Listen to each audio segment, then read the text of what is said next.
आज आपण तांदळाची स्वादिष्ट खीर तयार करूया. खीर तयार करण्यासाठी शिरसी गावातील लोकल तांदूळ केम्पक्की हे घेतले आहेत. हे पॉलिश न केलेले सुरई तांदूळ आहेत. हे तांदूळ चवीला गोडसर असतात. हे तांदूळ लवकर शिजतात. तुम्ही हे तांदूळ किंवा साधे तांदूळ घेऊ शकता. साधे म्हणजे रेशनचे तांदूळ जे पटकन शिजतात. हे केम्पक्की तांदूळ अर्धा किलो घेतले आहेत. हे तांदूळ 2 ते 3 वेळा स्वच्छ धुवूया आणि अर्धा तास पाण्यात भिजवून ठेवूया. गॅसवर या तपेल्यामध्ये मी 3 तांबे पाणी घातले आहे. हे बघा, आता पाणी चांगले कडकडीत तापले आहे. यामध्ये हे भिजवलेले तांदूळ घालते.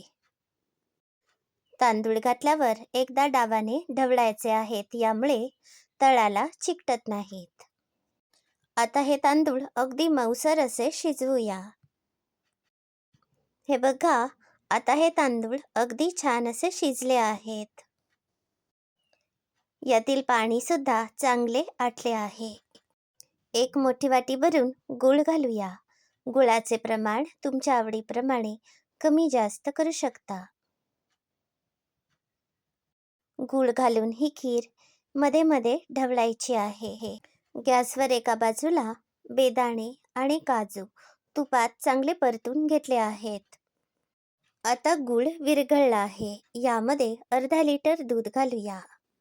याऐवजी तुम्ही नारळाचे दूध सुद्धा घालू शकता. आता तुपात तळलेले काजू बेदाणे घालूया.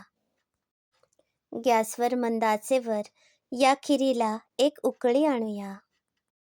ही खीर उकळत असताना मध्ये मध्ये याप्रमाणे ढवळायची आहे, यामुळे बुडाला करपत नाही.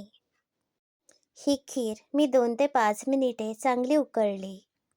आता तांदळाची स्वादिष्ट खीर तयार आहे.